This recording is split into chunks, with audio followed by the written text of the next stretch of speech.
တရားကိုမှ3000လောက်နဲ့ဒီလိုဟင်းရှစ်မျိုးနဲ့ wine doubling အပါကိုမှဒီလိုဆိုင်နေရလှလှလေးမှာ private party လေးပေးလို့ရမယ့်နေရာလေးရှိတာသိပြီးကြပြီလား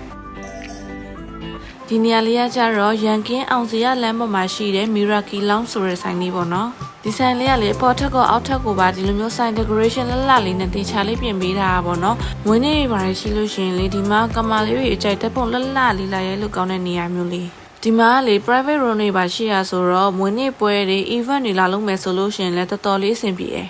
ပြီးတော့လေအစားအသောက်တွေကျွေးမယ်ဆိုလို့ရှိရင်လည်းတပွဲချင်းစီမမှာခြင်းလို့ရှိရင်လေဒီလိုမျိုး set menu လေးနဲ့မှာလို့လည်းရတယ်သူဆက်မီနူထဲမှာဆိုလို့ရှိရင်ဟင်းရှစ်မျိုးအသီးတပွဲနဲ့ဝိုင်ဒပလင်းဒါမှမဟုတ်လို့ရှိရင်တော့ဘီယာ6ပလင်းရွေးလို့ရတယ်ပေါ့နော်ဆိုင်ရကြတော့ဒီဆက်လေးမျိုးထဲမှာအသားတွေအစုံနဲ့ပင်လဲစားအစုံပါတဲ့ဆက်ပီလေးကိုမှာခဲ့လိုက်ပါတယ်ဒါလေးကကြတော့ဝက်နယူချင်းဆက်ဟင်းဂျိုပေါ့နော်သူ့ရဲ့ဟင်းရည်လေးကကြတော့လေလုံးဝချင်းချင်းဆက်ဆက်ကလေးကိုမှဒီဝက်နယူကကြတော့လေနုနုအီအီလေးနဲ့စားလို့ကောင်းတယ်ဒါကကြတော့ဆိုင်တို့တစ်ဖွဲ့လုံးကြိုက်တဲ့စိတ်လက်ဖက်ချောင်းမှာသူ့ရဲ့စိတ်သားလေးကကြတော့လေမမွမြင်လေးကိုမှဒီလိုလက်ဖက်လေးနဲ့စက်သွန်ဖြူငရုတ်တီးစိမ့်ဆက်ဆက်ကလေးနဲ့တမယာသေးရဲ့ချင်းပြုံပြုံရတာလေးတွေကကြတော့တော်လေးလိုက်တယ်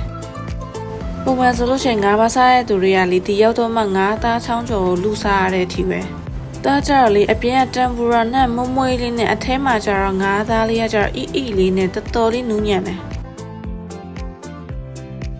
ဒီ chicken nuggets ကကြတော့လေ mayonnaise နဲ့များလေးနဲ့တို့ပြီးစားလို့ရှိရင်လုံးဝ share ပဲသူ့ chicken nuggets ကကြတော့လေဒီလိုမျိုးအပြင်သားကိုကျွတ်ကျွတ်ကလေးလုပ်ပေးထားတာလေးကိုတော့တော်တော်သဘောကျတယ်ပြီးတော့ဒီလိုမျိုးတုံရန်ထမင်းကြော်ပွဲကြီးတစ်ပွဲပါသေးရနော်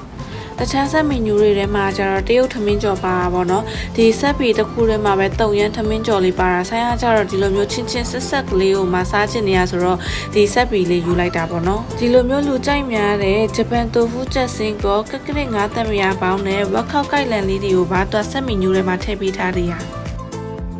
တငယ်ချင်းတွေကိုမွေးနေ့ကျွေးမယ်ဆိုလို့ရှိရင်လေဒီလို package ကတော်တော်လေးကောင်းစားတတ်တာပြီးတော့လေဈေးလည်းတိတ်မများအောင်သူကဆက်မီနူးနဲ့ဆိုပေမဲ့လေပုံမှန်ဆိုင်ကြီးတွေမှာစားရတဲ့ပိုးရှင်းမျိုးလောက်ထီကိုပါတာသူကဒီလိုတစ်ဆက်ဆိုလို့ရှိရင်9မျိုးလောက်ပါတာဆိုတော့လေ4-5ရက်လောက်တော့ကောင်းကောင်းစားလို့ရတယ်ဒီဆက်မီနူးတွေက3သိန်းခွဲကျော်လောက်ကြာဆိုတော့တစ်ယောက်ကို3000လောက်နဲ့ဟင်း9မျိုးအစုံပါပြီးတော့ကောင်းကောင်းလေးစားလို့ရတာပေါ့နော်မိုက်တာတစ်ခုကကြတော့ဆိုင်မှာမွေးနေ့လာလုပ်မယ်ဆိုလို့ရှိရင်ဒီလိုမျိုး balloon decoration တွေကိုပါ free လုပ်ပေးသေးတယ်ပြီးတော့လေဒီနောက်ပိုင်းခစ်စားနေတဲ့ဒီလိုမျိုးပကံများကြီးနဲ့မွေးနေ့ကိတ်သေးသေးလေးတွေကိုပါဒီဆိုင်မှာမှာလို့ရသေးတယ်ပြောရမယ်ဆိုလို့ရှိရင်ဒီနေရာလေးက all in one service မျိုးရတာပေါ့နော်ဒီလိုမျိုး balloon decoration service တွေအစားတောက်တော့ဆိုလို့ရှိရင်လည်း set menu package လေးတွေနဲ့ private room တွေပါယူတဲ့သူတွေဆိုလို့ရှိရင်လည်းသူတို့သတ်မှတ်ထားတဲ့ amount ပြည့်ရနဲ့ wine doubling မှာလက်ဆောင်ပေးသေးတာတငယ်ချင်းတွေနဲ့မွေးနေ့ပွဲပါတီတွေလုပ်မယ်ဆိုလို့ရှိရင်တော့ဒီလိုမျိုးတနေရာထဲမှာအစုံရတဲ့ဆိုင်တွေကတော့တော်တော်လေးအဆင်ပြေရနော်ဒါဆိုရင်တော့ဆိုင်ရဲ့ နောက် vlog ဒီမှာပြန်တွေ့ပါမယ်အားလုံးပဲတတာ